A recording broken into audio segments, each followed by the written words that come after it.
অনেক সময় আমাদের চেম্বারে অনেকে জিজ্ঞেস করেন, ডাক্তারবাবু হার্টটা ভালো রাখবো কি খাবার খেলে? যে এতই তো আমার ডায়াবেটিস আছে, এই যে ব্লাড প্রেশার ওষুধ খান, আপনার ভিডিও থেকেই জেনেছি যে এগুলো ডায়াবেটিস, এই ব্লাড প্রেশার এগুলো থাকলে হার্টেরও ক্ষতি করে। তো একটু কিছু বলে দিন না যে কি খাবার খেলে আমার হার্ট ভালো থাকবে। আসুন আজকে আমরা জেনে নিই কোন 8টি খাবার খেলে আমাদের হার্ট ভালো থাকবে। নমস্কার, আমার নাম ডক্টর এস এম মল্লিক, আমি একজন ফিজিশিয়ান। আমি ডায়াবেটিস, থাইরয়েড, কোলেস্ট্রল এইসব অসুখগুলোর চিকিৎসা করি। আজকে আমি হার্ট ভালো থাকবে এরকম 8টা খাবার নিয়ে আলোচনা করব। এবার এই ভিডিও শুরুতেই আমি বলি, তার মানে এই 8টার বাইরে কি অন্য খাবারগুলো হার্টের ক্ষতি করে? ব্যাপারটা তা না, ব্যাপারটা একদমই তা নয়। এরকম অনেক খাবারই আছে যেগুলো হার্টের জন্য ভালো, কিন্তু এই যে 8টা খাবার নিয়ে আমি আজকে এখন আলোচনা করব আপনাদের সামনে, এর স্পেসিফিক কিছু গুণাবলী আছে হার্টকে ভালো রাখার জন্য, সেগুলো আমি ব্যাখ্যা সহকারে আপনাদের দেবো। তার মানে এই নয় যে আমি অন্য কোনো খাবারকে ছোট করছি যেগুলো হার্টের ক্ষতি করবে বলছি, ব্যাপারটা তা আমি বলছি না। আমি বলতে চাই যে আমি এই 8টা খাবারকে আমি হার্ট ভালো রাখার খাবার হিসেবে আপনাদের সামনে তুলে ধরছি। তার কতগুলো কারণ আছে।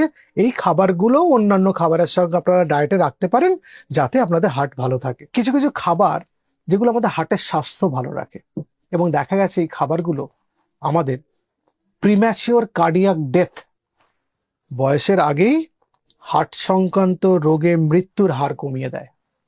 আমরা আসলে শুনি না যে ওই অমুক কারো একটা পাশের বাড়ির একজন ভদ্রলোক 38 বছর বয়স হার্ট অ্যাটাকে মারা গেছে। তো আপনি যদি হিস্ট্রি নেন তাহলে দেখবেন যে এদের ক্ষেত্রে অন্তত 70%-এর কিছু একটা ব্যাকগ্রাউন্ড আছে। হয় আর্লি কার্ডিয়াক ডেথের একটা হিস্ট্রি আছে ইন দ্য ফ্যামিলি, হতে পারে খুব বাজে ফুড হ্যাবিট, হতে পারে লাইফস্টাইল খুব খারাপ ছিল, হতে পারে কোনো নেশাতে আসক্ত ছিলেন কিছু তিনি, সেটা অ্যালকোহল হতে পারে বা ধূমপান হতে পারে, হতে পারে তার এমন কোনো অসুখ ছিল যেটা চিকিৎসা তিনি ঠিক করে করাতেন না। তো দেখা গেছে কাছাকাছি রাফলি 70%-এর কোনো না কোনো ব্যাকগ্রাউন্ড আছে, এবং যেটা সে ঠিকঠাক নজরে রাখেনি বা সেটার জন্য সে ভাবেনি, তবেই তার মৃত্যু হয়েছে। এই যে খাবারগুলোর কথা আমি বলবো, এই খাবারগুলো সবকটাই দুটো স্পেসিফিক দিক আছে। একটা হচ্ছে কোলেস্ট্রল লেভেলটাকে কমাতে হেল্প করে, 2 নম্বর বডিতে ইনফ্লামেশন কমাতে সাহায্য করে। সেই জন্য এগুলোকে হার্ট হেলদি ফুড বলা হয়েছে। প্রথম হচ্ছে গ্রিন লিফি ভেজিটেবলস। এই সবুজ শাকসবজিতে ভিটামিন কে আর নাইট্রেট থাকে বেশি। এই ভিটামিন কে রক্ত তঞ্চন করতে হেল্প করে, আমরা জানি। এই ভিটামিন কে এর আরো স্পেসিফিক কিছু প্রপার্টি আছে যেগুলো রক্ত বাহকে ভালো রাখতে সাহায্য করে। প্লাস এই যে নাইট্রেটস থাকে, এরা রক্তবাহের স্বাস্থ্য ভালো রাখতে সাহায্য করে, এন্ডোথেলিয়ামসকে ভালো রাখতে সাহায্য করে, রক্তবাহগুলোকে প্রসারণে সাহায্য করে, ফলে তার মধ্যে রক্ত জমাট বেড়ে যাওয়ার সম্ভাবনা কম। তার ফলে ইনফ্লামেশন, যেটা আমরা নিয়ে এত কথা বলি অ্যাথেরোস্ক্লেরোটিক কার্ডিওভাস্কুলার ডিজিজে, সে ইনফ্লামেশনটা অনেকটা কম থাকে। আমেরিকান হার্ট অ্যাসোসিয়েশন বলেছেন যারা শাকসবজি বেশি পরিমাণে খান, মানে উদ্ভিজ উৎস থেকে যারা খাবার বেশি খান, তাদের হার্ট ভালো থাকে এবং তাদের হার্টের অসুখ হওয়ার সম্ভাবনাও কমে। এটা বিভিন্ন স্টাডিতে দেখিয়েছেন কার্ডিওলজিস্টরা, যারা সারা পৃথিবীতে কিছু স্টাডি হয়েছিল, সেই স্টাডিতে দেখা গেছে যে প্লান্ট সোর্স থেকে খাবার খেলে আমাদের হার্টের অসুখ হওয়ার সম্ভাবনা কমে। 2 নম্বর হোল গ্রেন। হোল গ্রেন মানে কি? মানে দানা শস্যের পুরোটা। কমন হোল গ্রেন গুলো আমরা পুরো গমের অংশটা হতে পারে, বা কিউনোয়া হতে পারে, বা ওটস হতে পারে, বা ডালিয়া হতে পারে, বার্লি হতে পারে, বিভিন্ন রকম হতে পারে হোল গ্রেন। মোদ্দা কথা হচ্ছে আপনি যে গমটা ভাঙিয়ে নিয়ে আসছেন বা যে চালটা নিয়ে আসছেন তার বাইরের অংশটাও যেন থাকে। ওটাকে ছেঁটে বার করে দিলে সেটা আর হোল গ্রেন হবে না, ওটা পলিশড জিনিস হলো। যেমন ময়দা হোল গ্রেন নয়, কারণ ওর মধ্যে বাইরের অংশটা নেই। ডালিয়াটা হতে পারে, রাই যেমন যেমন বার্লি, এগুলো আপনি খেতে পারেন হোল গ্রেন হিসাবে। হোল গ্রেন গুলো যদি আপনি প্রত্যেক দিন 1 to 2 সার্ভিংস করে খান, তাহলে 20% কার্ডিওভাস্কুলার ডিজিজের সম্ভাবনা আপনার কমে যাবে।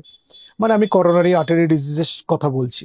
আবার যারা রিফাইন কার্বোহাইড্রেট যারা বেশি খান, সকালবেলা ঘুম থেকে উঠে 4টে লুচি, আলুর তরকারি, তারপর 3টে জিলিপি, 2টো রসগোল্লা, আর তারপরে দুপুরবেলাতে ভাত, আলু সেদ্ধ, তারপরে তারপরে ভাতে উঠে পায়েস খেয়ে নিলেন, বিকেলবেলা উঠে মুড়ি আর 3টে চপ, রাত্রিবেলা আবার ভাত ডাল তরকারি। এরকম খেলে আপনার তো হবে না, কারণ আপনি তো সেই লেভেলে পরিশ্রম করছেন না যে ইউটিউবে আপনি ভিডিও দেখার টাইম পাচ্ছেন। আপনি সেই লেভেলে তো পরিশ্রম করছেন না, আপনি পরিশ্রম করছেন না, ক্যালোরি আপনার বার্ন হচ্ছে না, প্লাস আমরা genetically susceptible for cardiac disease, মানে মেটাবলিক ডিজিজের কথা বলছি, আমরা জেনেটিক্যালি সাসেপ্টেবল। আমাদের এই যে দেশে আমরা আছি, ভারতবর্ষ হতে পারে, বাংলাদেশ হতে পারে, আমরা দুর্বল জিনগতভাবে, আমাদের এই রোগগুলো হওয়ার সম্ভাবনা বেশি। Diabetes, cholesterol, thyroid, uric acid, blood pressure, হার্টের অসুখ, এগুলো হওয়ার সম্ভাবনা বেশি। ধরুন ডায়েটটাকে আপনাকে সেভাবে রাখতে হবে, সেই জন্যই আজকে আমাদের এই ভিডিও, সেই জন্যই আজকে আমাদের এই উপস্থাপনা। এবার এই হোল গ্রেন খেলে দেখা গেছে কার্ডিওভাস্কুলার হেলথ ভালো থাকে, হার্টের অসুখ কম হয়, স্ট্রোক হওয়ার সম্ভাবনা কমে যায়, আর মেটাবলিক ডিজিজ কম হয়।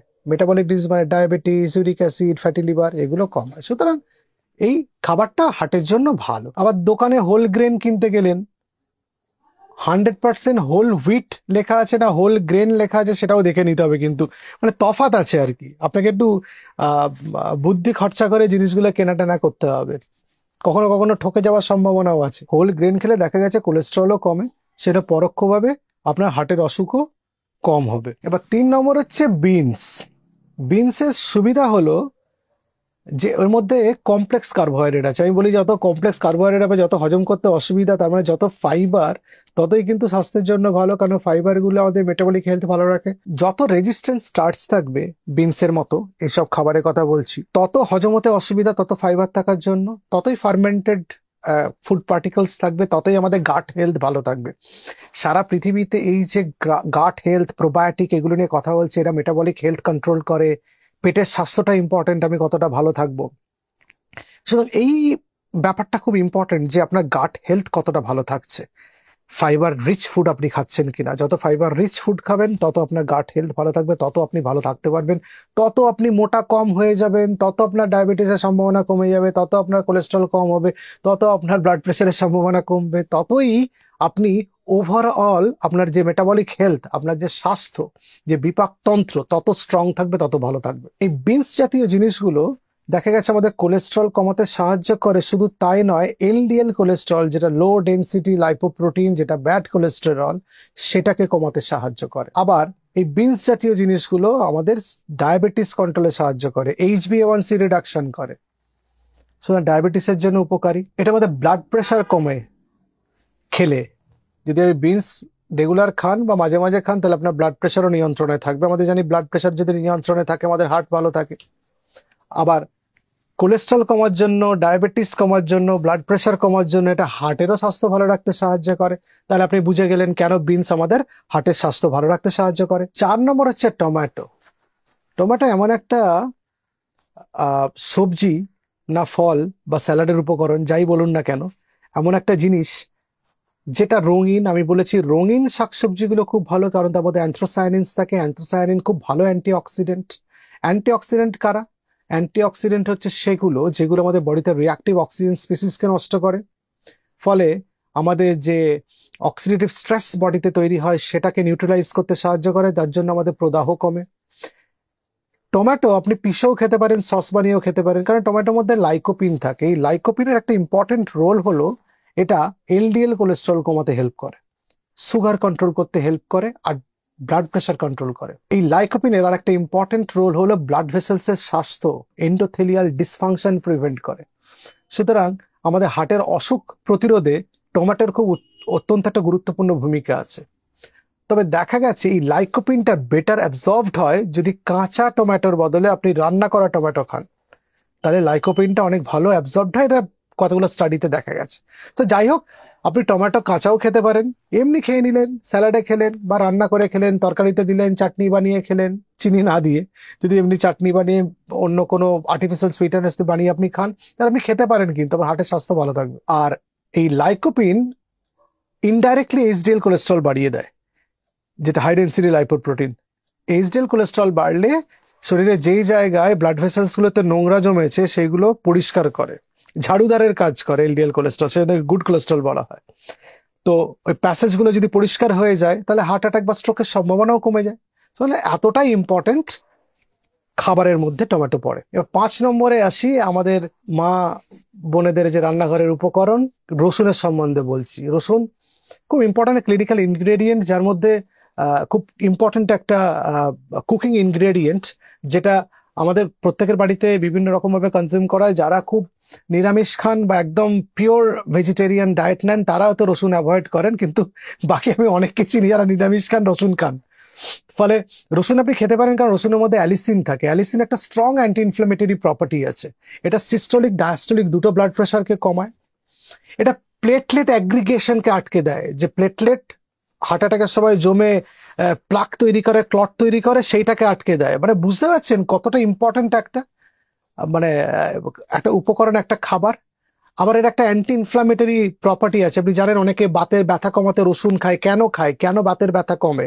মানে ইনফ্লামেশন কমে, তার জন্য বাত কমে। আবার এই রসুন এইচডিএল কোলেস্ট্রল বাড়ায়, আবার এলডিএল কোলেস্ট্রল কমায়। ফলে ইনডাইরেক্টলি হার্ট ভালো রাখতে বাধ্য। আপনার যদি প্রেশার কমে, আপনার যদি প্লেটলেট অ্যাগ্রিগেশন ওটা ইনহিবিট করে, আপনার যদি কোলেস্ট্রল, খারাপ কোলেস্ট্রল কমে, ভালো কোলেস্ট্রল বাড়ে, তাহলে হার্টের জন্য এর থেকে ভালো কি আর হতে পারে? মানে হার্টের প্রোটেকশনের জন্য যা যা দরকার একটা রসুন তাই করে। ফলে খুব জরুরি যে আপনি খাবারে রসুন রাখছেন। অনেকে বলে রসুন খেলে পেট গরম হয়ে যায়, এরকম কোনো রোগ টোগ নেই পেট টেট গরম টরম হয়ে যাওয়ার। যাদের কিডনির অসুখ আছে প্রচুর রসুন খেতে না করা হয়, কারণ পটাশিয়াম আর ফসফেট আছে এর মধ্যে। ওই ঝাঁঝালো গন্ধটা রসুনের, ফসফেট থাকে, সালফার থাকে, এগুলো একটু খেতে, যাদের কিডনির প্রবলেম আছে তাদের বলে কম খেতে, কিন্তু একদম খাবেন না সেটা নয়। এবার 6 নম্বরে অলিভ অয়েল সম্বন্ধে বলি। একটা আমাদের মিডিয়াম লাগে কুকিং অয়েলের জন্য, সেটা অলিভ অয়েলটা ভালো, দাম বেশি। আবার অনেকে অলিভ অয়েলের কথা বললেই আমাকে বলেন যে ডাক্তারবাবু আমি গরিব মানুষ, আমায় গরিব মানুষের মতো করে বলুন। মাঝে মাঝে খাবেন, আপনার যদি টাকা পয়সার অসুবিধা থাকে, কিনতে অসুবিধা হয়, সমস্যা হয়, কিন্তু অলিভ অয়েল যে হার্টের জন্য ভালো সেটা তো আপনাকে জানতে হবে। গরিব মানুষ বলে আপনি কম জানবেন তাহলে হবে না, কিন্তু গরিব মানুষ হলে আপনাকে বেশি জানতে হবে, যাতে আপনি ঘরোয়া উপায়ে রোগগুলো প্রতিরোধ করতে পারেন। কারণ আপনি জানেন চিকিৎসার খরচ অনেক বেশি, আপনি জানেন ওষুধের দাম অনেক বেশি, আপনি জানেন পরীক্ষা নিরীক্ষার খরচ অত্যন্ত বেশি। সুতরাং আপনি গরিব মানুষ, সেই জন্যই আপনি অলিভ অয়েলের গুণাগুণটাও জেনে রাখুন, যে এর মধ্যে মোনো আনস্যাচুরেটেড ফ্যাটি অ্যাসিড থাকে, যেটা আমাদের হার্টের স্বাস্থ্য ভালো রাখতে সাহায্য করে। আপনি এটাও জেনে রাখুন যে এর মধ্যে ওয়েলিক অ্যাসিড থাকে, যার মধ্যে অ্যান্টি ইনফ্লামেটরি প্রপার্টি আছে, ইনফ্লামেশন কমায়, হার্টের অসুখ কমাতে সাহায্য করে। আপনি গরিব মানুষ, সেই জন্য এটা জেনে রাখুন যে এই অলিভ অয়েলটা আমাদের হার্টের স্বাস্থ্য ভালো রাখে, আমাদের ওভারঅল কোলেস্টেরলটা কমিয়ে। সেই জন্য গরিব মানুষ হলেও আপনি যদি চেষ্টা করেন, মাসে 5 দিন অলিভ অয়েল ইউজ করে আপনি রান্না করতেই পারেন। কখনো কিছু মাখতে বা স্যালাড বা কিছু সিজনিং এর দরকার পড়লে অলিভ অয়েল ইউজ করতে পারেন। বাটার ইউজ না করলে, বাটারে তো স্যাচুরেটেড ফ্যাট। এবার 7 নম্বরে গ্রিন টির সম্বন্ধে কথা বলতে চাই। গ্রিন টি খুব যে সেফ তা আমি বলবো না। প্রচুর পরিমাণে গ্রিন টি খেলে লিভারের অসুখ হতে পারে। প্রচুর পরিমাণে কোনো জিনিস তো ভালো না, প্রচুর ভালোবাসাও ভালো না, সেরকম প্রচুর ভালো খাবারও ভালো না। সুতরাং গ্রিন টি প্রচুর পরিমাণে খাবেন না, কিন্তু গ্রিন টি ইনসুলিন সেন্সিটিভিটি বাড়ায়, আমাদের ডায়াবেটিসের সম্ভাবনা কমে যায়। গ্রিন টি ক্যান্সারে অনেক হেল্প করে, ক্যান্সার প্রতিরোধ করতে সাহায্য করে। গ্রিন টির মধ্যে প্রচুর অ্যান্টি অক্সিডেন্ট থাকে, যে অ্যান্টি অক্সিডেন্টের কথা একটু আগে বলছিলাম, যে আমাদের অক্সিডেটিভ স্ট্রেস কমিয়ে দেয়, ফ্রি র্যাডিক্যালস গুলোকে নষ্ট করে আমাদের শরীরের প্রদাহ কমিয়ে দেয়। গ্রিন টি খেলে আমাদের শরীরে লেপটিন বলে একটা হরমোনের আপরেগুলেশন হয়, যে এইটা আমাদের অ্যাপেটাইট কন্ট্রোল করে। ফলে আমাদের এলডিএল কোলেস্টেরল কমে, আমাদের ব্লাড প্রেশার কমে, আমাদের সুগার কন্ট্রোল অনেক বেটার হয়। এটা বিভিন্ন সায়েন্টিফিক স্টাডিতে এসছে, সেটা আপনি আপনাদের সামনে তুলে ধরলাম, আপনারা ইন্টারনেটে পেয়ে যাবেন সার্চ করলে। সুতরাং গ্রিন টি আমাদের কোলেস্টেরল কমায়, আমাদের ব্লাড প্রেশার কমায়, ট্রাইগ্লিসারাইড কমায় এবং ব্লাড সুগার কমায়। যে খারাপ জিনিসগুলো, যেগুলো হার্টের স্বাস্থ্যের জন্য খারাপ, cholesterol, triglyceride, blood pressure, blood sugar, সেগুলোকে কমায়। সুতরাং গ্রিন টি আপনি কেন খাবেন না? গ্রিন টি আপনার যদি সারাদিনে 1 থেকে 2 কাপ আপনি চেষ্টা করেন, খান। যদি কারো ভালো না লাগে ঠিক আছে, ভালো লাগলে আপনি খেতেই পারেন 1 থেকে 2 কাপ, আপনার হার্টের স্বাস্থ্য ভালো রাখবে। 8 নম্বরে ক্রুসিফেরাস ভেজিটেবলস এর কথা বলবো। ফুলকপি, বাঁধাকপি, ব্রকলি, বিভিন্ন ধরনের স্প্রাউট, বিশেষ করে ব্রাসেল স্প্রাউট, এগুলো সুবিধাটা হচ্ছে প্রচুর ফাইবার আছে। এই ফাইবার গুলো, আমি একটু আগে বললাম যে আমাদের গাট হেলথকে ভালো রাখতে সাহায্য করে। এই ফাইবার গুলো আমাদের ব্লাড প্রেশার কমায়, আমাদের ব্লাড সুগার কমায়, আমাদের কোলেস্ট্রল কমায়, ট্রাইগ্লিসারাইড কমায়, ওবেসিটি কমায়। এই 5টা ইম্পর্টেন্ট জিনিস কমানোর জন্য আমাদের হার্টের স্বাস্থ্য ভালো থাকে। এবার অনেকে বলে এত সবজি খেতে ভালো লাগছে না, ফুলকপি বাঁধাকপি কিরকম একটা দাঁতে লাগে, ভাল লাগে না, পেটে গ্যাস হয়। অল্প পরিমাণে খান, বাঁধাকপি ফুলকপি খেলে পেটে গ্যাস হয় না, গ্যাস আপনার পেটে হয় সম্ভবত কনস্টিপেশন থেকে। সুতরাং গ্যাসের অজুহাত দিয়ে এই ভালো ভালো শাকসবজি যেগুলো শীতের মরশুমে অত্যন্ত কম দামে পাওয়া যায়, ব্রকলির কথা বাদ দিন, ফুলকপি বাঁধাকপি খুবই কম দামে শীতকালে পাওয়া যায়, তো আপনি খেতে পারেন। আপনার তাতে মেটাবলিক হেলথ ভালো থাকবে, আপনার হার্ট ভালো থাকবে। আরো অনেক খাবারের নাম আমাদের বাকি থাকলো, কিছু বাদাম, কিছু মাছের কথা আমার বলার আছে, সেটা আমি আর একটা ভিডিও নিয়ে আপনাদের কাছে আসবো, যাতে এই ভিডিওটা দীর্ঘায়িত না হয়ে যায়। আপনারা ভালো থাকবেন। নমস্কার।